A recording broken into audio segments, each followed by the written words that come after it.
Hello అండి, welcome to Sukanya vlogs. ఎలా ఉన్నారండి? బాగున్నారా? నేను మీ సుకన్య. ఈరోజు మన రెసిపీ వచ్చి జంతికలు అనమాట. జంతికలైనా ఏముంది అనుకోకండి, ఇది చికెన్తో చేసిన జంతికలు. చాలా బాగుంటాయి అనమాట, చాలా రుచిగా ఉంటాయి, చాలా సింపుల్గా అయిపోతాయి. చూసారా ఎంత క్రిస్పీగా ఉన్నాయో? ఎప్పుడు ఒకేలా కాకుండా ఈసారి చికెన్తో ఇలా జంతికలు చేసి ఉన్న పిల్లలకి చాలా ఇష్టంగా తింటారు. ఫస్ట్ టైం మన ఛానల్ ఎవరన్నా చూస్తున్నట్టయితే సబ్స్క్రైబ్ చేసుకొని దీని తయారీ విధానం చూసేయండి. ముందుగా స్టవ్ వెలిగించుకొని బాండి పెట్టుకొని ఒక గ్లాస్ నీళ్ళు వేసుకుందాం.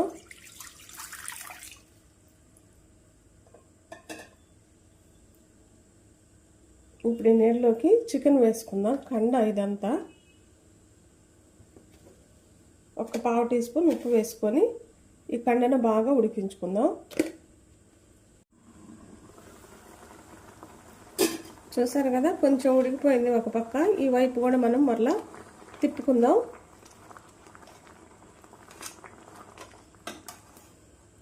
చికెన్ తొందరగానే ఉడికిపోతుంది మెత్తగా. ఇటువైపు కూడా తిప్పుకొని మళ్ళీ మూత పెట్టి ఉడికించుకుందాం. చికెన్ అయితే ఉడికిపోయింది.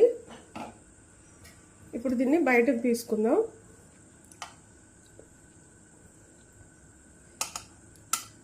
కొద్దిగా చల్లగా ఉండవాలన్నమాట. ఈ నీళ్లు పడవేయకుండా చక్కగా సూప్ అనేది రెడీ చేసుకోవచ్చు. ఇప్పుడు చికెన్ చల్లగా అయిపోయిందనమాట. వీటిని ఇలా చిన్న చిన్న పీసెస్గా తీసుకుందాం.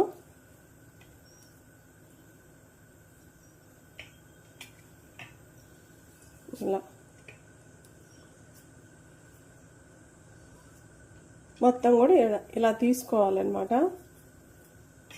ఎముకలు ఏమన్నా ఉంటే చిన్న చిన్నవి తీసేసుకోండి. ఇప్పుడు మనం ఇలా తీసుకున్న దాన్ని మిక్సీ జార్లో వేసుకోవాలి. దీంట్లోకి చిన్న అల్లం ముక్క ఒకటి వేసుకోండి,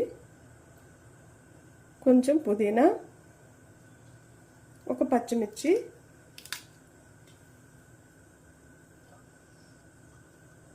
మూత పట్టి మెత్తగా మిక్సీ పట్టుకుందాం.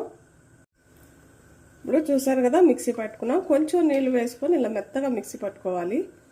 చూడండి ఇలా, ఎందుకంటే మనకి గిద్దల్లో దిగాలి కాబట్టి పేస్ట్ అనేది మెత్తగానే ఉండాలి. ఇది పక్కన ఉంచుకుందాం. ఇప్పుడు మనం మిక్సీ పట్టుకున్న చికెన్ పేస్ట్ అంతా ఈ బౌల్లో వేసుకుందాం.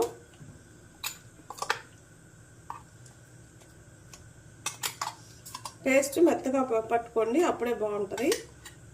ఇప్పుడు దీంట్లోకి ఒక కప్పు బియ్యం పిండి తీసుకుంటున్నాం. అలానే మనం ఏ కప్పుతో అయితే బియ్యం పిండి తీసుకున్నామో అదే కప్పుతో అరకప్పు శనగపిండి. దీంట్లో కొంచెం వాము వేసుకోవాలి. ఒక టేబుల్ స్పూన్ దాకా వేసుకోండి. వాము ఒకసారి ఇలా నలిపి వేయండి.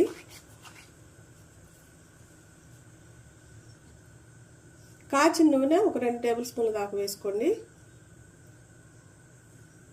రుచికి తగినంత ఉప్పు వేసుకోవాలి. మనం కొంచెం చికెన్లో వేసాం కదా, చూసి వేసుకోవాలి. ఒక టేబుల్ స్పూన్ దాకా కారం వేసుకోండి. ఇది టీ స్పూన్ అనమాట, అందుకే 2 స్పూన్లు వేస్తున్నాను. ఒక పచ్చిమిరపకాయ కూడా వేసాం కదా, చూసి వేసుకోండి. ఇవన్నీ ఒకసారి బాగా కలుపుదాం. ఒక పావు టీ స్పూన్ దాకా పసుపు కూడా వేసుకోండి, మంచి కలర్లో వస్తాయి జంతికలు.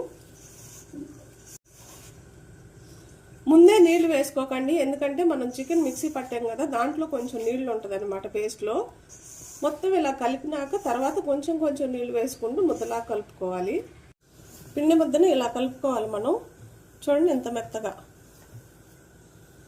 ఇప్పుడు ఇది పక్కన ఉంచుకుందాం. మన నూనె వేడైపోయింది. ఇప్పుడు ఈ చక్రాలు వేసుకుందాం.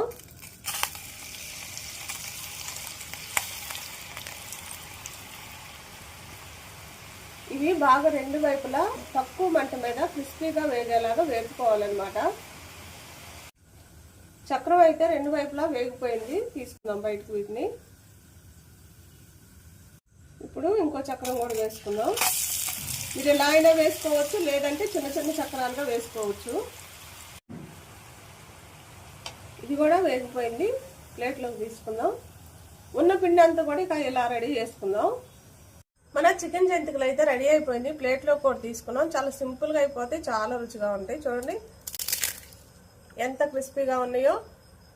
పిల్లలు కూడా చాలా ఇష్టంగా తింటారు, బయట ఫుడ్ అడగకుండా ఉంటారు. కంపల్సరిగా మీరు కూడా ఇంట్లో ట్రై చేసి ఎలా వచ్చిందో కామెంట్ చేయండి. నా వీడియోస్ కానీ మీకు నచ్చినట్టయితే లైక్, షేర్, సబ్స్క్రైబ్.